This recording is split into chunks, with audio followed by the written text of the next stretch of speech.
മറ്റൊരു റബീഉൽ അവ്വലിലൂടെയാണ് നമ്മൾ കടന്നുപോയിക്കൊണ്ടിരിക്കുന്നത്. നബി സല്ലല്ലാഹു അലൈഹി വസല്ലമയെ സ്നേഹിക്കുക എന്നത് വിശ്വാസത്തിൻ്റെ ഭാഗമാണ്. ലാ ഇലാഹ ഇല്ലല്ലാഹ് മുഹമ്മദുർ റസൂലുള്ളാഹ്. അള്ളാഹു മാത്രമാണ് യഥാർത്ഥ ആരാധനക്കർഹനെന്നും മുഹമ്മദ് നബി സല്ലല്ലാഹു അലൈഹി വസല്ലമ അള്ളാഹുവിൻ്റെ അടിമയാണെന്നും റസൂലാണെന്നും സാക്ഷ്യപ്പെടുത്തുകയും പ്രഖ്യാപിക്കുകയും അതനുസരിച്ച് ജീവിക്കാൻ തയ്യാറാവുകയും ജീവിക്കുകയും ചെയ്യുന്ന ഒരു സമൂഹമാണ് നമ്മൾ. ആ ബന്ധമാണ് എന്നെയും നിങ്ങളെയും ഒന്നിച്ചിവിടെ ചേർത്ത് ഇണക്കുന്നത്. ഒരു നോട്ടീസ് പോലും നൽകാതെ, ഒരു വാട്സപ്പിൽ ഒരു മെസ്സേജ് പോലും വരാതെ ഈ വെള്ളിയാഴ്ച കൃത്യസമയം ജുമയുടെ മുമ്പ് ഇത്ര കൃത്യമായി ഇവിടെ ഹാജരായി ഇത്ര അച്ചടക്കത്തോടുകൂടി നിങ്ങൾ ഇവിടെ ഇരിക്കുന്നത് ആ ഒരു ബന്ധം കൊണ്ടാണ്. അതുകൊണ്ട് നബി സല്ലല്ലാഹു അലൈഹി വസല്ലമയെ എങ്ങനെ സ്നേഹിക്കണമെന്നത് അത് കൃത്യമായിട്ട് അള്ളാഹുവിൻ്റെ റസൂൽ 23 വർഷത്തെ പ്രവാചക ജീവിതത്തിലൂടെ നമുക്ക് കാണിച്ചു തന്നിട്ടുണ്ട്. ആ മാതൃകകളെല്ലാം കാറ്റിൽ പറത്തിക്കൊണ്ട് ഇങ്ങനെയാണ് പ്രവാചകനെ സ്നേഹിക്കേണ്ടത് എന്ന് മുൻ മാതൃകയില്ലാതെ ചില ആളുകൾ പറഞ്ഞുകൊണ്ടിരിക്കുമ്പോൾ ഒരു സത്യവിശ്വാസിയെ സംബന്ധിച്ചിടത്തോളം അവിടെ വ്യക്തമായ കാഴ്ചപ്പാടുകൾ ഉണ്ടാകേണ്ടതുണ്ട്. ഖുൽ ഇൻ കാന അബാഉകും വഅബ്നാഉകും വഇഖ്വാനുകും വഅസ്വാജുകും വഅശീറതുകും വഅംവാലുൻ ഇഖ്തറഫ്തുമൂഹാ വതിജാറത്തുൻ തഖ്ശൗന കസാദഹാ വമസാകിന തർലൗനഹാ അഹബ്ബ ഇലൈക്കും മിനല്ലാഹി വറസൂലി. സൂറത്തു തൗബയിലെ ആയത്താണ്. നിങ്ങളുടെ പിതാക്കളോ, നിങ്ങളുടെ മക്കളോ, നിങ്ങളുടെ സഹോദരങ്ങളോ, നിങ്ങളുടെ ഇണകളോ, നിങ്ങളുടെ കുടുംബമോ, നിങ്ങൾ സമ്പാദിച്ചുണ്ടാക്കിയ നിങ്ങളുടെ കച്ചവടമോ, നിങ്ങൾ നഷ്ടപ്പെടുമെന്ന് നിങ്ങൾ ഭയപ്പെടുന്ന നിങ്ങളുടെ സമ്പത്തോ, നിങ്ങളുടെ പാർപ്പിടങ്ങളോ ആണ് അള്ളാഹുവിനും റസൂലിനേക്കാളും നിങ്ങൾക്ക് വലുതെങ്കിൽ, പ്രിയപ്പെട്ടതെങ്കിൽ നിങ്ങൾ കാത്തിരുന്നു കൊള്ളുക എന്നാണ്. അപ്പോൾ ഒരു സത്യവിശ്വാസിയെ സംബന്ധിച്ചിടത്തോളം ഏതൊരു മനുഷ്യനും അവൻ്റെ ജീവിതത്തോട് ഏറ്റവും ചേർന്ന് നിൽക്കുന്ന ചില കാര്യങ്ങളെയാണ് അള്ളാഹു സുബ്ഹാനഹു വ തആല പറഞ്ഞത്.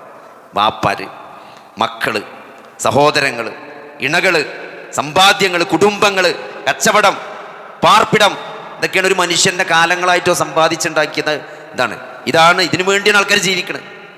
ഇതൊക്കെ എടുത്തു പറഞ്ഞുകൊണ്ട് ഇതാണ് നിങ്ങൾക്ക് അള്ളാഹുവിനേക്കാളും റസൂലിനേക്കാളും പ്രിയപ്പെട്ടതെങ്കിൽ നിങ്ങൾ കാത്തിരുന്നു കൊള്ളുക എന്നാണ്. എന്തോ വരാണ്ട് എന്നാണ് സഹോദരൻ. അതുകൊണ്ട് അള്ളാഹിൻ്റെ റസൂലിനെ സ്നേഹിക്കണം, അള്ളാഹുവിനെ സ്നേഹിക്കണം. ഇൻ കുൻതും തുഹിബ്ബൂനല്ലാഹ ഫത്തബിഊനി യുഹ്ബിബുകുമുല്ലാഹ്. നിങ്ങൾ അള്ളാഹുവിനെ സ്നേഹിക്കുന്നുണ്ടെങ്കിൽ നിങ്ങൾ എന്നെ പിൻപറ്റണമെന്നാണ്. ഫത്തബിഊനി അസ്വൽ ബസ്രി പറഞ്ഞ ചലഞ്ചാണെന്നാണ്. ഈ ആയത്ത് വിശുദ്ധ ഖുർആനിൽ ജീവിച്ചിരിക്കുന്ന ചലഞ്ചാണ്. ലോകത്തുള്ള ഏതൊരു മനുഷ്യനും ഉള്ള ചലഞ്ചാണ്. എന്ത്? അള്ളാഹുവിനെയും റസൂലിനെയും സ്നേഹിക്കുന്നുണ്ടെന്ന് ആരെങ്കിലും പറയുന്നുണ്ടെങ്കിൽ ഓനുള്ള ചലഞ്ചാണ് ആയത്ത്. നിങ്ങൾ അള്ളാഹുവിനെ സ്നേഹിക്കുന്നുണ്ടെങ്കിൽ ഫത്തബിഊനി, നിങ്ങൾ എന്നെ പിൻപറ്റണം എന്നാണ്. യുഹ്ബിബുകുമുല്ലാഹ്, എങ്കിൽ അള്ളാഹു നിങ്ങളെ സ്നേഹിക്കുമെന്നാണ്. അപ്പോൾ അള്ളാഹിൻ്റെ റസൂലിനെ ജീവിതത്തിൽ ഫോളോ ചെയ്യുക എന്നുള്ളതാണ് അള്ളാഹുവിൻ്റെ റസൂലിനെ സ്നേഹിക്കേണ്ടത് എങ്ങനെയാണ് എന്ന് അള്ളാഹുവും റസൂലും പഠിപ്പിച്ചത് അങ്ങനെയാണ്. അത് റബീഉൽ അവ്വൽ 12 സ്റ്റിക്കർ ഒട്ടിച്ചത് കൊണ്ടോ, ജാഥ നടത്തിയത് കൊണ്ടോ, പായസം വിളമ്പിയത് കൊണ്ടോ, ബിരിയാണി ഉണ്ടാക്കി വിതരണം ചെയ്തത് കൊണ്ടോ, അതിലെന്തെങ്കിലും ഒരു ഓഹരി നമ്മൾ പ്രഖ്യാപിച്ചു എന്നതുകൊണ്ടോ നിങ്ങൾ അള്ളാഹുവിനോടും റസൂലിനോടും സ്നേഹമുള്ള ആളാണ് എന്ന് പറയുന്ന ഒരു മാതൃക പ്രവാചകരോ സഹാബത്തോ താബീങ്ങളോ പഠിപ്പിച്ചിട്ടില്ല.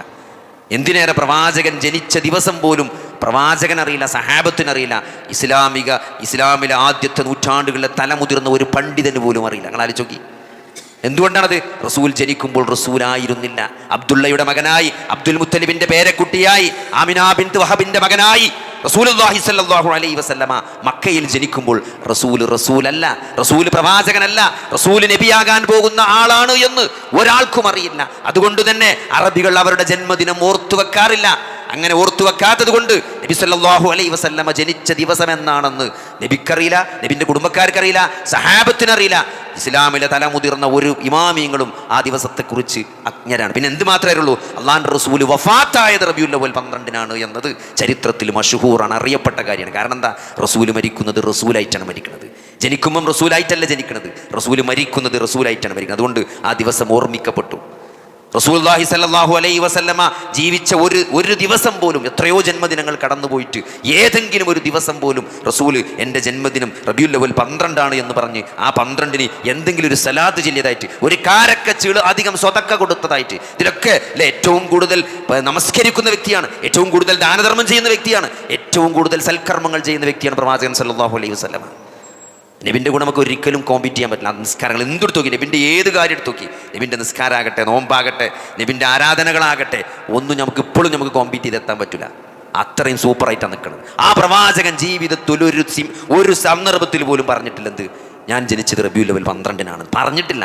ഈ ഏതെങ്കിലും ഒരു 12-ന് അങ്ങനെ എന്തെങ്കിലും ചെയ്തതായിട്ട് കാണാൻ സാധ്യമല്ല. എന്തിന് സഹോദരങ്ങളെ, ആ പ്രവാചകനെ സ്നേഹിച്ച സഹാബത്ത് അബൂബക്കർ റളിയല്ലാഹു അൻഹു ആ സൗർ ഗുഹയിൽ ഒളിച്ചിരിക്കുന്ന സന്ദർഭത്തിൽ അബൂബക്കർ റളിയല്ലാഹു പറയുന്നുണ്ട്, പ്രവാചകരെ അവരെങ്ങാനും ഇങ്ങോട്ട് നോക്കിയാൽ, എന്താണ് നോക്കിയാൽ? തൻ്റെ ജീവൻ പോകുമെന്നല്ല, തൻ്റെ ജീവൻ പോകുമെന്ന പേടിയല്ല അബൂബക്കർ സിദ്ദീഖ് റളിയല്ലാഹു അൻഹു. കാരണം നബിൻ്റെ കൂടെയാണ് ഹിജ്റ പോകുന്നത്. ഏറ്റവും നബി സല്ലല്ലാഹു അലൈഹി വസല്ലമയെ കൊല്ലാൻ പ്രതിജ്ഞ ചെയ്ത് നാനാഭാഗത്തും ആ ഊരിപ്പിടിച്ച വാളുമായി ഖുറൈശികൾ നബിനെ തെരഞ്ഞുകൊണ്ടിരിക്കുകയാണ് കൊല്ലാൻ വേണ്ടിയിട്ട്. ആ ഒരു സന്ദർഭത്തിൽ ആ നബിൻ്റെ കൂടെ ഒട്ടകപ്പുറത്ത് യാത്ര ചെയ്യാൻ ആർക്കാണ് സഹോദരങ്ങളെ ധൈര്യം ഉണ്ടാകുക? സ്വന്തം ജീവനിൽ പേടിയുള്ള ആർക്കെങ്കിലും ധൈര്യം ഉണ്ടാകും? ഒരാളെ കൊല്ലാൻ ഇവിടെ നാട്ടുകാർ മൊത്തം കത്തിയും വടിവാളും കുടച്ചക്കറ എടുത്ത് നിൽക്കുന്ന നേരത്ത് ആ മനുഷ്യൻ്റെ കൂടെ നടക്കാൻ ആർക്കാ ധൈര്യം ഉണ്ടാകുക? അങ്ങനെ ഒരു സന്ദർഭത്തിൽ റസൂലുള്ളാഹി സ്വല്ലല്ലാഹു അലൈഹി വസല്ലമയുടെ കൂടെ ഹിജ്റ പോയ മനുഷ്യനാണ് മഹാനായ അബൂബക്കർ സിദ്ദീഖ് റളിയല്ലാഹു അൻഹു. ആ ഗുഹയിൽ ഒളിച്ചിരിക്കുമ്പോൾ അപ്പോഴും നബി സല്ലല്ലാഹു അലൈഹി വസല്ലമയുടെ ജീവൻ എന്തെങ്കിലും പറ്റുമോ എന്ന പേടിയാണ് അബൂബക്കർ സിദ്ദീഖ് റളിയല്ലാഹു അൻഹു, അല്ലാതെ എനിക്കെന്തെങ്കിലും പറ്റുമെന്നല്ല. ആ വിരിപ്പിലുറങ്ങിയ അലി റളിയല്ലാഹു അൻഹുവിന്റെ ധൈര്യങ്ങൾ ആലോചിച്ച് നോക്കി അല്ലേ? ആ വിരിപ്പിൽ കിടന്നുറങ്ങുമ്പം ഇത് എന്നെ എല്ലാവരും കൊല്ലാൻ വേണ്ടി വാളും വടിയും ഒക്കെ ആയിട്ട് നടക്കണ ഫുള്ള് നാട്ടുകാർ ഉറക്കല്ലാതെ നടക്കുന്ന സന്ദർഭത്തിൽ എൻ്റെ ബെഡ് കയറി എൻ്റെ പുതപ്പിൻ്റെ അടിയിൽ തലം മൂടി കിടക്കാൻ ആർക്ക് ധൈര്യം ഉണ്ടാകുക? ആള് മാറിക്കൊല്ലൂലേ? ഇവിടെ ആൾ മാറി മോത്തുകോക്കി വെടിയിട്ടുണ്ട്, എന്നിട്ടാണ് പുതപ്പിൻ്റെ ഉള്ളിൽ തലട്ട് കിടക്കാൻ. സഹോദരങ്ങൾ, അത് ധൈര്യമാണ്. എന്തിന്? റസൂലുള്ളാഹിനോടുള്ള സ്നേഹമാണ്. അപ്പോൾ അതുകൊണ്ട് റസൂലുള്ളാഹി സ്വല്ലല്ലാഹു അലൈഹി വസല്ലമയെ അങ്ങനെ ജീവന് തുല്യം സ്നേഹിച്ചവർ, ജീവന് തുല്യം സ്നേഹിച്ചവർ. ഉഹുദ് യുദ്ധത്തിൻ്റെ സന്ദർഭമുണ്ട്. ഉഹുദ് യുദ്ധം അങ്ങനെ കഴിഞ്ഞിട്ട് ഒരു സ്ത്രീ മയ്യത്തന്നെ നബിക്ക് എന്ത് പറ്റിയെന്ന് അന്വേഷിച്ച് നടക്കണം. നബി അവിടെ നബിനെ കാണണം, കാരണം നബിക്ക് പരിക്ക് പറ്റിയിട്ടെന്നുള്ള ന്യൂസ് സ്പ്രെഡായി നിൽക്കുകയാണ്. നബിക്ക് നല്ല പരിക്ക് പറ്റിയ യുദ്ധമാണ് ഉഹുദ് യുദ്ധം. മുസ്ലിങ്ങൾക്ക് ഏറ്റവും ശക്തമായ ക്ഷീണം സംഭവിച്ച യുദ്ധമാണ് ഉഹുദ് യുദ്ധം. അപ്പോൾ പ്രവാചകൻ എന്ത് സംഭവിച്ചു എന്നറിയാൻ അങ്കലാപ്പിലായി നിൽക്കുകയാണ്. അപ്പോൾ ഒരു സ്ത്രീ, ഇങ്ങനെ അൻസാരിയായ ഒരു സ്ത്രീ ഓടി നടന്ന് ചോദിക്കണം, എവിടെയാണ് നബി?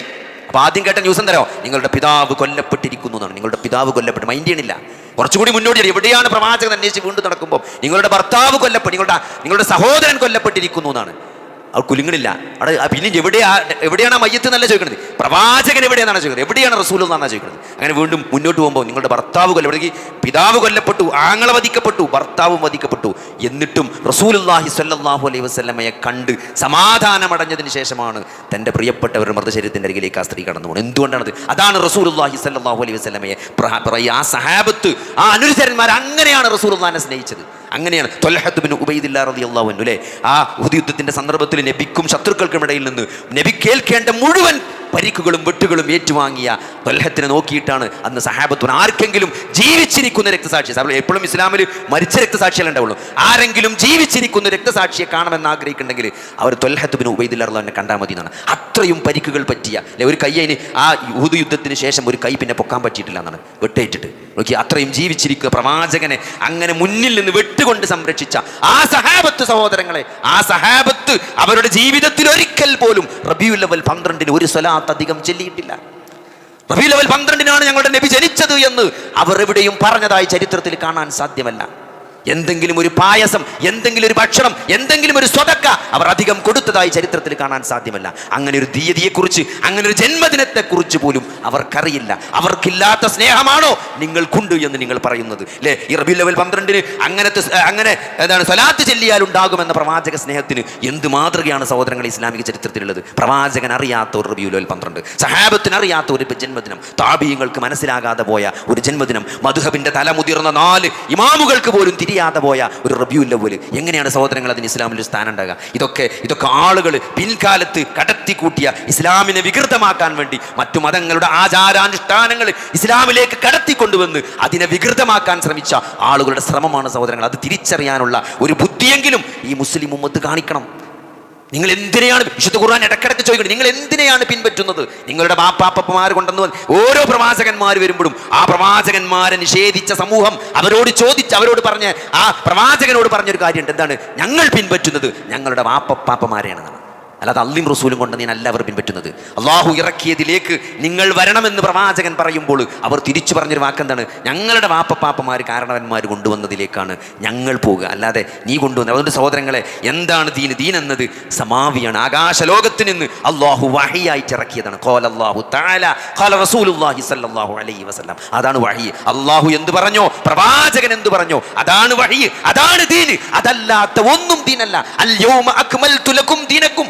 ഇന്നേ ദിവസം നിങ്ങളുടെ മതത്തെ ഞാൻ നിങ്ങൾക്ക് പൂർത്തിയാക്കി തന്നു എന്ന് സൂറത്തുൽ മാഇദയിൽ ഹജ്ജത്തുൽ വിദാഇന്റെ പ്രസംഗത്തിൽ ലക്ഷക്കണക്കിന് സഹാബിമാരെ ഒരുമിച്ച് കൂട്ടിയിട്ട് അല്ലാഹുവിന്റെ റസൂൽ ആകാശത്തേക്ക് സാക്ഷിയാക്കിയിട്ട് ആകാശത്തേക്ക് വിരൽ ചൂണ്ടി അല്ലാഹുമ്മ ഷ്ഹദ് അല്ലാഹുമ്മ ഷ്ഹദ് അല്ലാഹുമ്മ ഷ്ഹദ്, അല്ലാഹു സാക്ഷിയാണ്, ഈ ദീൻ ഞാൻ നിങ്ങൾക്ക് എത്തിച്ചു തന്നിട്ടുണ്ട് എന്നവിടെ പ്രഖ്യാപിച്ച് അതിന്റെ പൂർത്തീകരണം എന്നോണം ഇറങ്ങിയ ആയത്താണ് അൽയൗമ അക്മൽതു ലക്കും ദീനക്കും, ഇന്നേ ദിവസം നിങ്ങളുടെ മതത്തെ ഞാൻ നിങ്ങൾക്ക് പൂർത്തിയാക്കി തന്നു എന്നത്. സഹോദരങ്ങളെ, ഇത് പൂർത്തിയാക്കപ്പെട്ട മതമാണ്, ഇത് പൂർത്തിയാക്കപ്പെട്ട മതമാണ്. ഇതിലേക്കൊന്നും ചേർക്കാനില്ല. സ്വർഗത്തിലേക്ക് നിങ്ങളെ നയിക്കുന്ന മുഴുവൻ കാര്യങ്ങളും ഞാൻ നിങ്ങൾക്ക് അറിയിച്ചു തന്നിട്ടുണ്ട്. നരകത്തിൽ നിന്ന് നിങ്ങളെ അകറ്റുന്ന മുഴുവൻ കാര്യങ്ങളും ഞാൻ നിങ്ങൾക്ക് അറിയിച്ചു തന്നിട്ടുണ്ട്. അതുകൊണ്ട് സ്വർഗത്തിലേക്ക് കയറാൻ ഏതെങ്കിലും ഒരു മാർഗം അള്ളാഹുവിന്റെ റസൂല് വിടാതെ വിട്ടിട്ടില്ല സഹോദരങ്ങളെ. അതുകൊണ്ട് ആരെങ്കിലും ഇനി അള്ളാഹുവിന്റെ റസൂലോ സഹാബത്തോ പഠിപ്പിക്കാത്ത ഒരു കാര്യം വെച്ചിട്ട് ഇത് സ്വർഗത്തിലേക്കുള്ള മാർഗമാണെന്ന് പറഞ്ഞാൽ അള്ളാഹുവിന്റെ റസൂല് തന്റെ റിസാലത്തിൽ വഞ്ചന കാണിച്ചിട്ടുണ്ട് എന്നല്ലേ അതിനർത്ഥം എന്നാണ് ഇമാം മാലിക് ചോദിച്ചത്. അല്ലേ, അള്ളാഹുവിന്റെ റസൂൽ പറയാണ്, നിങ്ങളെ ഞാൻ സ്വർഗത്തിലേക്ക് നയിക്കുന്ന എല്ലാ കാര്യങ്ങളും ഞങ്ങൾക്ക് പറഞ്ഞു തന്നിട്ടുണ്ട്, നരകത്തിലേക്ക് നയിക്കുന്ന എല്ലാ കാര്യങ്ങളിൽ നിന്നും നിങ്ങളെ ഞാൻ താക്കീത് നൽകിയിട്ടുണ്ട് എന്ന് നബി പറഞ്ഞതിന് ശേഷം ഒരാൾ പറയാണ് ഇതൊക്കെ സ്വർഗത്തിലേക്ക് നയിക്കുന്ന കാര്യങ്ങളാണ്, നബി പറഞ്ഞിട്ടില്ലെങ്കിലും ഇതൊക്കെ അതാണ് എന്നൊരാൾ പറഞ്ഞാൽ സഹോദരങ്ങളെ, പ്രവാചകൻ തന്റെ റിസാലത്തിൽ വഞ്ചന കാണിച്ചു എന്നല്ലേ അതിനർത്ഥമെന്ന് ഇമാം മാലിക് ചോദിക്കുന്നുണ്ട്. അതുകൊണ്ട് സഹോദരങ്ങളെ, ഇതുകൊണ്ട് അതിനുശേഷം ആരെന്തൊക്കെ പടച്ചു വിട്ടാലും അത് ഇതിനെ വളരെ ലളിതമാണ്. അള്ളാഹു എന്ത് പറഞ്ഞു, അള്ളാഹുവിന്റെ റസൂൽ എന്ത് പറഞ്ഞു, അള്ളാഹുവിന്റെ റസൂലിന്റെ ചര്യ എന്താണ്, ആ പ്രവാചകൻ പറഞ്ഞത് കേട്ട് സഹാബത്ത് എങ്ങനെയാണ് ആ കാര്യങ്ങൾ മനസ്സിലാക്കിയത്, അവരെങ്ങനെയാണ് പ്രവർത്തിച്ചത്. നിങ്ങൾ ആലോചിക്കുക, ഒരാൾ ജനിച്ച ജന്മദിനം അദ്ദേഹം ആഘോഷിച്ചിട്ടില്ല, അദ്ദേഹത്തിന്റെ കൂടെയുള്ള അദ്ദേഹത്തെ ജീവന തുല്യം സ്നേഹിക്കുന്ന അനുയായികൾ ആഘോഷിച്ചിട്ടില്ല. അവിടുന്ന് ദീന് കൈമാറി വന്ന ഈ നൂറ്റാണ്ടിലെ ഏറ്റവും ഉത്തമരെന്ന് പറഞ്ഞ ആദ്യത്തെ 3 തലമുറക്ക് പോലും അറിയാത്ത ഒരു ജന്മദിനാഘോഷം എങ്ങനെയാണ് സഹോദരങ്ങളെ അത് ദീനാവുക? അത് ദീനല്ല എന്ന് പറയുമ്പോൾ എന്ത് ന്യായമാണ് അത് ദീനാണ് എന്ന് പറയാനുള്ളത്? അല്ലാഹുവിന്റെ റസൂൽ തിങ്കളാഴ്ച ജനിച്ചതിന് ഞാൻ തിങ്കളാഴ്ച നോമ്പ് നോൽക്കുന്നു എന്ന് പറഞ്ഞതാണ് അതിനുള്ള തെളിവെങ്കിൽ നമ്മൾ ചെയ്യേണ്ടത് തിങ്കളാഴ്ച നോമ്പ് നോൽക്കുകയാണ് വേണ്ടത്. അല്ലാഹുവിന്റെ റസൂൽ ആകെ പറഞ്ഞെന്താ, ഞാൻ ജനിച്ചത് തിങ്കളാഴ്ചയാണ്, അതുകൊണ്ടാണ് ഞാൻ തിങ്കളാഴ്ച നോമ്പ് അനുഷ്ഠിക്കുന്നത് എന്നാണ്. അതുകൊണ്ട് റസൂലിനോട് സ്നേഹമുണ്ടെങ്കിൽ, റസൂലിന്റെ ജന്മദിനം തിങ്കളാഴ്ചയാണ് എന്നതിൽ നിങ്ങൾ സന്തോഷിക്കുന്നുണ്ടെങ്കിൽ നിങ്ങൾ റസൂൽ നോറ്റ പോലെ തിങ്കളാഴ്ച നോൽമ്പ് നോൽക്കണം. അത് മാത്രമേ ചരിത്രത്തിൽ ഒരു തെളിവായിട്ട് കിട്ടുള്ളൂ. ഞാൻ ജനിച്ചത് തിങ്കളാഴ്ചയാണ്, അതുകൊണ്ട് ഞാൻ തിങ്കളാഴ്ച നോമ്പ് നിൽക്കുന്നു എന്ന് മാത്രമാണ് ജന്മദിനത്തെക്കുറിച്ച് റസൂലുള്ളാഹി സ്വല്ലല്ലാഹു അലൈഹി വസല്ലമ പറഞ്ഞ സഹീഹായ ഏക ഹദീസ്. അത് മാത്രമേ ഉള്ളൂ, ഏക വചനം അത് മാത്രമേ ഉള്ളൂ. ഇസ്ലാമിക ചരിത്രകാരന്മാരും പണ്ഡിതന്മാരും ഇമാമിങ്ങളൊക്കെ അത് മാത്രമാണ് എന്ത് ചെയ്തത്, അത് മാത്രമാണ് കൃത്യമായിട്ട് രേഖപ്പെടുത്തിയിട്ടുള്ളത്. തിങ്കളാഴ്ചയാണ് നബി ജനിച്ചത്. റബീഉൽ അവ്വൽ 12 എന്താണ്, നബി സ്വല്ലല്ലാഹു അലൈഹി വസല്ലമ വഫാത്തായ ദിവസമാണ്. അതാണ് ചരിത്രത്തിൽ റബീഉൽ അവ്വൽ 12 അറിയപ്പെടുന്നത്. നബി വഫാത്തായ ദിവസമാണ്. അത് ഉറപ്പാണ്. ജനിച്ചതിനെപ്പറ്റി ആർക്കും ഒരു ഐഡിയ ഇല്ല. കാരണം നബി ജനിക്കുമ്പം നബി അല്ലായിരുന്നു. അനക്കലഹ വർഷമാണ് നബി സല്ലല്ലാഹു അലൈഹി വസല്ലമ ജനിച്ചത് എന്നത് മാത്രമാണ് ചരിത്രത്തിൽ രേഖപ്പെട്ട് കിടക്കുന്നത്. അതല്ലാതെ അത് ഏത് മാസം ഏത് ദിവസം എന്നതിൽ യാതൊരു അഭിപ്രായ ഐക്യവും ചരിത്രകാരന്മാർക്കിടയിലും ഇസ്ലാമിക പണ്ഡിതന്മാർക്കിടയിലും ഇമാമിയങ്ങൾക്കിടയിലും കാണാൻ സാധ്യമല്ല. അതെന്തുകൊണ്ടാണ്? നബി ജനിക്കുമ്പോൾ നബി ആയിരുന്നില്ല എന്നതുകൊണ്ടും ജന്മദിനത്തിന് അറബികൾ യാതൊരു പ്രാധാന്യവും നൽകിയില്ല എന്നതിനാലുമാണ് ഇത്രയും വ്യക്തമായി ചരിത്രത്തിൽ നബി സല്ലല്ലാഹു അലൈഹി വസല്ലമയുടെ പ്രവാചകനായതിനു ശേഷമുള്ള 23 വർഷത്തെ കാലത്തെ ഓരോ സെക്കൻഡ് ജീവിതവും ചരിത്രത്തിൽ രേഖപ്പെട്ട് കിടക്കുകയാണ്. ചരിത്രത്തിൽ കൊത്തിവെക്കപ്പെട്ട പോലെ രേഖപ്പെട്ട് കിടക്കണം. ആർക്കും മായ്ച്ചു കളയാനാവാത്ത വിധം ആ 23 വർഷത്തെ പ്രവാചക ജീവിതം രേഖപ്പെട്ട് കിടക്കുകയാണ്. അല്ലാതെ അതിന് മുമ്പുള്ള ജന്മദിനം രേഖപ്പെടുത്തപ്പെട്ടിട്ടില്ല. എന്തുകൊണ്ട് സഹോദരങ്ങളെ? അതിലൊരു ഹൈറും ഇല്ല എന്നതുകൊണ്ട്, അതിൽ മാതൃകയില്ല എന്നതുകൊണ്ട്, അത് ദീനല്ല എന്നതുകൊണ്ട് അതെന്ത് ചെയ്തിട്ടില്ല, അത് രേഖപ്പെടുത്തപ്പെട്ടിട്ടില്ല. ഇത് മനസ്സിലാക്കാൻ പോലും സഹോദരങ്ങളെ നമ്മൾക്ക് ബുദ്ധിയില്ലാതായി പോയിട്ടുണ്ടോ എന്ന് നമ്മൾ ആലോചിക്കണം. അല്ലാഹു സുബ്ഹാനഹു വ തആല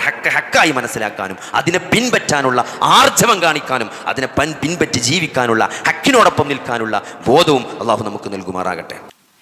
നബി സല്ലല്ലാഹു അലൈഹി വസല്ലമയെ ഇത്തിബാ ചെയ്തുകൊണ്ടാണ് ഒരു സത്യവിശ്വാസി ആ സ്നേഹം, പ്രവാചകനോടുള്ള സ്നേഹം പ്രകടിപ്പിക്കേണ്ടത്. ജീവിതത്തിൻ്റെ എല്ലാ മേഖലകളിലും ആ പ്രവാചകൻ്റെ മാതൃകയെ അനുധാവനം ചെയ്തുകൊണ്ട് ജീവിക്കുക എന്നുള്ളതാണ്. ഒരു യഥാർത്ഥ മുസ്ലിമായി ജീവിക്കുന്നതിലൂടെയാണ് റസൂലുള്ളാഹി സ്വല്ലല്ലാഹു അലൈഹി വസല്ലമയെ നമ്മൾ സ്നേഹിക്കേണ്ടത്. അതിലൊന്നാമത്തത് നമ്മുടെ നബി സല്ലല്ലാഹു അലൈഹി വസല്ലമയുടെ കൽപ്പനകളെ അനുസരിക്കുക എന്നുള്ള നിർബന്ധമായ കൽപ്പനകളുണ്ട്. 5 നേരത്തെ നമസ്കാരം, ഇസ്ലാം കാര്യങ്ങൾ, ഈമാൻ കാര്യങ്ങൾ, ഇതിലൊന്നും യാതൊരു വിട്ടുവീഴ്ച കൂടാതെ അത് സ്ട്രിക്റ്റായിട്ട് നമസ്കാരമാകട്ടെ, നോമ്പാകട്ടെ, സക്കാത്താകട്ടെ, ഹജ്ജാകട്ടെ, ഇസ്ലാമിൻ്റെ പഞ്ചസ്തംഭങ്ങൾ, തൗഹീദിൻ്റെ കാര്യം, തൗഹീദ് അടക്കമുള്ള ഇസ്ലാമിൻ്റെ പഞ്ചസ്തംഭങ്ങളിൽ ഒരു കോംപ്രമൈസ് ഇല്ലാതെ ഒരു സത്യവിശ്വാസി ജീവിക്കുക എന്നതാണ് ഏറ്റവും പ്രധാനപ്പെട്ട കാര്യം. പിന്നെ നിങ്ങൾ സ്നേഹിക്കുന്നുണ്ടെങ്കിൽ നിങ്ങൾ ഏറ്റവും പ്രധാനപ്പെട്ട കാര്യം ഫർളായ കാര്യങ്ങളാണ്. സുന്നത്തെടുക്കുമ്പോഴല്ല നബിനോട് കൂടുതൽ സ്നേഹം ഉണ്ടാകുക എന്നുള്ളത്. അത് ഫർളെടുത്തോനെ സുന്നത്തെടുക്കുള്ളൂ എന്നുള്ളത് കൊണ്ടാണ്. ഫർളിൽ കോംപ്രമൈസ് ചെയ്യാൻ ഒരു നിലക്കും പാടില്ല. അൽ ഈമാനു യസീദു വയൻഖുസ്, ഈമാൻ കൂടും ഈമാൻ കുറയും. അത് അഹ്ലുസുന്നൻ്റെ അഖീദയാണ്.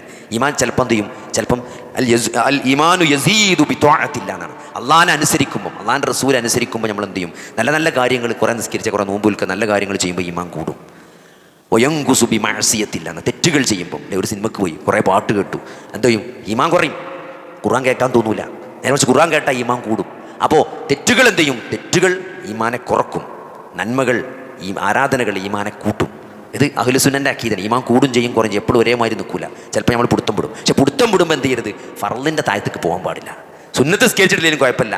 ഫർള് നമസ്കാരം വൈകിപ്പിക്കുന്ന, ഫർള് നമസ്കരിക്കാത്ത, നോമ്പ് മുറിക്കുന്ന, അല്ലെങ്കിൽ റമളാനിലെ നോമ്പെടുക്കാത്ത രൂപത്തിൽ ഈമാൻ താഴത്തേക്ക് പോകേണ്ട അവസ്ഥയിലേക്ക് ഒരു വിശ്വാസം ഒരിക്കലും ചെയ്യാൻ പാടില്ല, പോകാൻ പാടില്ല. അപ്പോൾ അതുകൊണ്ട് സഹോദരനെ, ഫർളിൻ്റെ കാര്യത്തിൽ വളരെ സ്ട്രിക്റ്റായി നിൽക്കുക എന്നുള്ളതാണ്. നിങ്ങൾ അള്ളാഹുവിൻ്റെ റസൂലിനെ സ്നേഹിക്കുന്നുണ്ടെങ്കിൽ നിങ്ങൾ ആദ്യം ചെയ്യേണ്ടതാണ് അള്ളാഹിൻ്റെ റസൂലിൻ്റെ കൽപ്പനകൾ അനുസരിക്കുക. അള്ളാഹിൻ്റെ കൽപ്പനകൾ അനുസരിക്കുക, അള്ളാഹുവിൻ്റെ വിരോധങ്ങളിൽ നിന്ന് അകന്ന് നിൽക്കുക. കൽപ്പിച്ച കാര്യങ്ങൾ ചിലപ്പോൾ എല്ലാം കൂടി നമുക്ക് എടുക്കാൻ പറ്റിക്കണമെന്നുണ്ടാവില്ല. പക്ഷേ വിരോധിച്ച കാര്യങ്ങളിൽ നിന്ന് പരമാവധി അകന്ന് നിൽക്കാൻ ഒരു സത്യവിശ്വാസി ശ്രമിക്കുക. അത് പ്രവാചക സ്നേഹമാണ്. അതാണ് അള്ളാഹുവിൻ്റെ റസൂൽ നിങ്ങൾ സ്നേഹിക്കുന്നുണ്ടെങ്കിൽ നിങ്ങൾ ചെയ്യേണ്ടത് അതാണ്. സഹോദരങ്ങൾ, അള്ളാഹ് കൽപ്പിച്ച കാര്യങ്ങൾ ചെയ്യുക, അള്ളാഹു വിരോധിച്ച കാര്യങ്ങളിൽ നിന്ന് മാറി നിൽക്കുക എന്നുള്ളതാണ് ഏറ്റവും പ്രധാനപ്പെട്ടത്. പിന്നെ അള്ളാഹിൻ്റെ റസൂലിൻ്റെ കുറേ ചര്യകളുണ്ട്. അതൊന്നും ചിലതൊന്നും നമുക്ക് പറ്റിക്കണമെന്നില്ല. പക്ഷേ ജീവിതത്തിൽ എപ്പോഴെങ്കിലും ഒരിക്കലെങ്കിലും അള്ളാഹിൻ്റെ റസൂൽ ജീവിതത്തിൽ എന്നും ചെയ്ത കാര്യങ്ങൾ ജീവിതത്തിൽ ഒരിക്കലെങ്കിലും ചെയ്യാൻ നമ്മൾ എന്ത് ചെയ്യുക? നമ്മൾ ശ്രദ്ധിക്കുക, അല്ലേ? അത്ര നന്മകളോട് അങ്ങനത്തെ ഒരു ആറ്റിറ്റ്യൂഡ് നമ്മൾ ഉണ്ടാക്കാൻ ശ്രമിക്കുക എന്നുള്ളത്. അതേപോലെ തന്നെ സ്വലാത്ത് വർദ്ധിപ്പിക്കുക എന്നുള്ളത്. അത് നമ്മൾ പിശുക്ക് കാണിക്കുക. ഇന്നല്ലാഹ വമലായികതഹു യുസല്ലൂന അലൻ നബി യാ അയ്യുഹല്ലദീന ആമനു സല്ലു അലൈഹി വസല്ലിമു തസ്ലീമ. ആലോചിക്കുക, അല്ലാഹുവും മലക്കുകളും റസൂലിൻ്റെ മേൽ സലാത്ത് ചൊല്ലിക്കൊണ്ടിരിക്കണം. അങ്ങനെ സല്ലല്ലാഹു അലൈഹി വസല്ലം ചൊല്ലുകയെന്നല്ല അതിൻ്റെ അർത്ഥം. അങ്ങനെ അതിൻ്റെ ഇമ്പോർട്ടൻസ് ഞാൻ പറഞ്ഞു. അപ്പോൾ അതുകൊണ്ട് നിങ്ങളും സല്ലു എന്നാണ്, യാ അയ്യുഹല്ലദീന ആമനു സല്ലു അലൈഹി വസല്ലിമു തസ്ലീമ. നിങ്ങളും സ്വലാത്ത് ചെല്ലണം, നിങ്ങളും തസ്ലീമ് ചെല്ലണം. സഹാബത്ത് ആയത്തിറങ്ങിയപ്പം വന്നിട്ട് സഹാബികൾ നബിനോട് ചോദിക്കണം, ആയത്തിൽ എന്താ പറയുന്നത്? സലാത്തും സലാമും ചെല്ലണം എന്നാണ് ആയത്തിൽ പറയുന്നത്. സലാം ഞങ്ങൾ ചെല്ലാറുണ്ട് പ്രവാചകങ്ങളെ കാണുമ്പം, അസ്സലാമു അലൈക യാ റസൂലല്ലാഹ് എന്ന് സഹാബികൾ പറയുന്നുണ്ട്. അപ്പോൾ തസ്ലീം അവർക്ക് മനസ്സിലായി. പക്ഷേ ഈ സലാത്ത് എന്താണെന്ന് ഞങ്ങൾക്ക് മനസ്സിലായില്ല എന്ന് പറഞ്ഞപ്പം നബി സല്ലല്ലാഹു അലൈഹി വസല്ലം ഓതിക്കൊടുത്ത സലാത്താണ് നമ്മുടെ നിസ്കാരത്തിൽ അത്തയ്യാത്തിൽ ഓതുന്ന ഇബ്രാഹിമി സലാത്ത്. അല്ലാഹുമ്മ സ്വല്ലി അലാ മുഹമ്മദിൻ വഅലാ ആലി മുഹമ്മദ് കമാ സ്വല്ലൈത അലാ ഇബ്രാഹിം എന്ന് പറഞ്ഞ് നമ്മൾ ഇന്നക ഹമീദും മജീദ് എന്നാണ്. ആ സ്വലാത്താണ് അള്ളാഹുവിൻ്റെ റസൂൽ ഈ ആയത്തിറങ്ങി എങ്ങനെയാണ് സ്വലാത്ത് ചെല്ലേണ്ടത് എന്ന് സഹാബത്ത് ചോദിച്ചപ്പം റസൂലുള്ളാഹി സ്വല്ലല്ലാഹു അലൈഹി വസല്ലം പഠിപ്പിച്ചു കൊടുത്ത സലാത്താണത്. ആ സലാത്താണ് നമ്മൾ നബിനെ സ്നേഹിക്കുന്നുണ്ടെങ്കിൽ എന്ത് ചെയ്യേണ്ടത്? ചെല്ലേണ്ടത്. അത് പരമാവധി വെള്ളിയാഴ്ച കൂടുതൽ ചെല്ലിന് പുള്ളിയുണ്ട്. സലാത്തിന് സമയമല്ല, എപ്പോൾ വേണമെങ്കിലും എത്ര വേണമെങ്കിലും ചെല്ലാം. അതിനൊരു സമയമോ ഒരു എണ്ണമോ അള്ളാഹുവിൻ്റെ റസൂൽ ഒരു സമയത്തും നിർണ്ണയിച്ചിട്ടില്ല. രാവിലെ 10 ചെല്ലണം എന്നുള്ളത് ഹദീസ് ലഹീഫാണെന്നാണ് അൽബാനി പറഞ്ഞത്. ഷെയ്ഖ് നാസറുദ്ദീൻ അൽബാനി പറഞ്ഞ ഹദീസിനെ പറ്റി പറഞ്ഞത് ലഹീഫായ ഹദീസാണ്. 10 എന്ന് എണ്ണം നിജപ്പെടുത്തിയിട്ടില്ല. രാവിലെ എത്രയും ചെല്ലാം, എപ്പോഴും ചെല്ലാം. സമയമോ കാലമോ സലാത്തിന് നിർണ്ണയിച്ചിട്ടില്ല. അതുകൊണ്ട് ആരെങ്കിലും ഇന്ന സമയത്ത് ഇന്ന സലാത്ത് ഇന്ന എണ്ണം ഓതണമെന്ന് പറഞ്ഞാൽ അതിന് ഇസ്ലാമിൽ യാതൊരു അസുലുമില്ല. അങ്ങനെ പ്രവാചകൻ പഠിപ്പിച്ചിട്ടില്ല. എത്രയും എപ്പോൾ എവിടെ എങ്ങനെയും ചെല്ലാം, ഫ്രീ ആണ്. അതുകൊണ്ട് സഹോദരങ്ങളെ, അങ്ങനെ അവർ തീരെ ചെല്ലാതെ ഒരു അവസ്ഥ ഉണ്ടായിരുന്നു. അല്ലെ, പണ്ട് ഞാൻ രാത്രി ഡ്യൂട്ടി കഴിഞ്ഞ് കണ്ട് നാട്ടിലേക്ക് പോവാം, കോട്ടക്കുന്ന് മഞ്ചേരിക്ക് പോകണം. ഒരു 12 മണിയാണ്. അപ്പം എൻ്റെ വണ്ടിയിൽ ഒരു മൂല്യർ കയ്യാട്ടി. അങ്ങനെ ഞാൻ വണ്ടി നിർത്തി. അങ്ങനെ മൂല്യർ വണ്ടി കയറി. ഞാൻ ഡ്രൈവർ സീറ്റിലും മൂപ്പര് പുറത്തോണം. നല്ല മണമുള്ള നെയ്ച്ചോറുണ്ട് മൂപ്പരെ കയ്യിലൊരു കവറിൽ. അപ്പോൾ ഞാൻ ചോദിച്ചത് എന്താണ്? ഇത് സലാത്തിൻ്റെ നെയ്ച്ചോറാണ്. സലാത്ത് ചെല്ലി വട്ടത്തിലിരുന്ന് ചെല്ലി എനിക്ക് കിട്ടിയ നെയ്ച്ചോറാണ്. അപ്പോൾ ഞാൻ മൂപ്പരോട് ചോദിച്ചു, ഇങ്ങനെ എവിടെയെങ്കിലും ഒരു ഹദീസ് അള്ളാഹിൻ്റെ റസൂൽ ഇങ്ങനെ വട്ടത്തിലിരുന്ന് കണ്ട് സാഹാബിമാരൊക്കെ നബി മരിച്ചിട്ട് എത്ര കാലം കഴിഞ്ഞു, സാഹാബിമാർ താബീങ്ങൾ ഇവരൊക്കെ ഇങ്ങനെ അതേമാതിരി ഒരു വെള്ളിയാഴ്ച രാവിലെ വട്ടത്തിലിരുന്ന് കണ്ട് സലാത്ത് ചെല്ലി എന്തെങ്കിലും ഒരു ചരിത്രത്തിൽ രേഖ നിങ്ങൾക്ക് കിട്ടുവച്ചു? അപ്പോൾ എന്നോട് പറഞ്ഞ മറുപടി എന്താ അറിയോ? ഒരു രേഖയില്ല. ആൾക്കാർ ചെല്ലൂലാന്ന്. നമ്മൾ ചെല്ലിപ്പിക്കാനുള്ള ടെക്നിക്കാണിത്. സലാത്ത് ചെല്ലിപ്പിക്കാനുള്ള ടെക്നിക്കാണിത്. ഈ നമ്മൾ പറഞ്ഞാലേ ഒരു ചെല്ലുള്ളൂ. നമ്മൾ എന്തെങ്കിലും ഒരു കാരണം ഉണ്ടാക്കി കൊടുത്താലേ ഒരു ചെല്ലുള്ളൂ. അല്ലാതെ നമ്മൾ ചെല്ലിക്കൊള്ളി പറഞ്ഞാൽ ചെല്ലുക. പറയാം ഞാൻ പറഞ്ഞ കാലമോ എണ്ണമോ നിർണ്ണയിച്ചിട്ടില്ല സലാത്തിന്. എത്ര എപ്പോഴും ചെല്ലണം. അതുകൊണ്ട് ആരും ചെല്ലണില്ല. മൂല്യർ പറഞ്ഞാണ് ആരും ചെല്ലണില്ല. അപ്പോൾ നമ്മൾ ചെല്ലിക്കാനുള്ള പരിപാടിയാണ്. അങ്ങനെ അവസാനം മുപ്പര് വായക്കാട്ടൊക്കെ അങ്ങോട്ടാണ് മലപ്പുറത്തിറങ്ങി KSRTC കിട്ടുന്നതാണ്. ഇറങ്ങാൻ നേരത്തിനോട് ചുമട്ടി ദ്വാരക്കണട്ടാണ്. അപ്പോൾ സഹോദരങ്ങളെ, ഞാൻ പറഞ്ഞാൽ തരങ്ങൾ ഇവർക്ക് തന്നെ അറിയാം ഇതിനൊന്നും ഹദീസില്ല, ഇതിനൊന്നും ഒരു രേഖയില്ല എന്നുള്ളത്. ഇതൊക്കെ ആൾക്കാരെ കൊണ്ട് ഓരെന്നെ പറയുന്ന ആൾക്കാരെ കൊണ്ട് ചെല്ലിക്കാൻ വേണ്ടിയുള്ള ടെക്നിക്കാണെന്നാണ്. അതുകൊണ്ട് സഹോദരങ്ങളെ, അങ്ങനെ ടെക്നിക്ക് എടുത്ത് ചെല്ലിപ്പിക്കേണ്ട സാധനം നല്ലത്. അങ്ങനെയാണെങ്കിൽ ആ ടെക്നിക്ക് അള്ളാഹുവിൻ്റെ റസൂലിനും സാഹബത്തിനും ഇവരെക്കാൾ നന്നായിട്ട് അറിയുന്നു. ഓരൊന്നും അങ്ങനത്തെ ഒരു ടെക്നിക്ക് പുറത്തെടുത്തിട്ടില്ല. ആൾക്കാർ ചെല്ലിക്കോട്ടെ വിചാരിച്ചിട്ട്. അതുകൊണ്ട് സഹോദരങ്ങൾ, ഇതൊക്കെ എന്താ പറയുക? ഇതൊക്കെ സ്നേഹമുള്ളോൻ ചെല്ലും. എന്തെങ്കിലും ലാഭം ഇവിടെ എന്തിനാപ്പോൾ സലാത്തില്ലാണ്? ഇത്ര എണ്ണം ചെല്ലിയാലും നമ്മൾ എൻ്റെ കാര്യം നടക്കും. മറ്റേത് മകളെ കല്യാണം ശരിയാകാൻ വേണ്ടി 100 സലാത്ത്.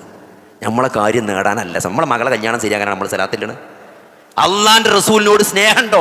അള്ളാന്റെ റസൂൽ ഞങ്ങളെ നെഞ്ചോട് ചേർത്ത് വെക്കുന്നുണ്ടോ? അള്ളാന്റെ റസൂലിന്റെ ചരിത്രങ്ങൾ പഠിച്ചിട്ടുണ്ടോ? ആ 23 വർഷത്തെ പ്രവാചക ജീവിതത്തിൽ ഈ ദീന് ദഅവത്ത് നടത്താൻ സഹോദരങ്ങളെ, ഇസ്ലാം മുസ്ലിമായി ജീവിക്കാൻ, ഈ തൗഹീദ് പ്രഖ്യാപിക്കാൻ, ആ പ്രഖ്യാപിച്ച തൗഹീദിൽ അടിയുറച്ച് നിലകൊള്ളാൻ വേണ്ടി അള്ളാഹുവിന്റെ റസൂൽ സഹിച്ച ത്യാഗം എത്രയാണെന്ന് മനസ്സിലാക്കിയ ഒരാള് നബിയുടെ പേര് കേൾക്കുമ്പോൾ സ്വലാത്ത് ചെല്ലാതിരിക്കൂല സഹോദരങ്ങളെ, സ്വലാത്ത് ചെല്ലാതിരിക്കൂല.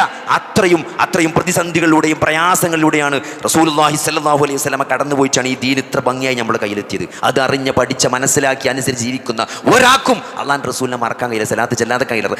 നബിന്റെ പേര് കേൾക്കുമ്പം സ്വലാത്ത് ചെല്ലാതെക്കാൻ കഴിയില്ല. അപ്പോൾ അതുകൊണ്ട് സഹോദരങ്ങളെ, മകളെ കല്യാണം ശരിയാകാനും മകൻ്റെ വിസ ശരിയാകാനും ജോലി ശരിയാകാനും അഡ്മിഷൻ കിട്ടാനും അല്ല സലാത്ത് പ്രവാചകനോടുള്ള അളവറ്റ സ്നേഹമാണ്. അതുകൊണ്ട് നിരുപാധികമായി എണ്ണം പിടിക്കാതെ, എണ്ണം പറയാതെ, എണ്ണം വെക്കാതെ, സമയം നിർണ്ണയിക്കാതെ സലാത്ത് ചെല്ലാൻ അല്ല നിരവാലത്തിലേക്ക് നമ്മുടെ പ്രവാചക സ്നേഹം വളരണം. അള്ളാഹു സുബ്ഹാനഹു റബീഉൽ അവ്വൽ 12 സലാത്ത് ചൊല്ലിയ ഒരു ചരിത്രം ഇസ്ലാമിക ലോകത്തില്ല. അള്ളാഹു സുബ്ഹാനഹു വ തആല ഹക്കായി മനസ്സിലാക്കി മുസ്ലിമായി ജീവിക്കാനും മുസ്ലിമായി മരിക്കാനും അള്ളാഹു നമുക്ക് തൗഫീഖ് നൽകുമാർ.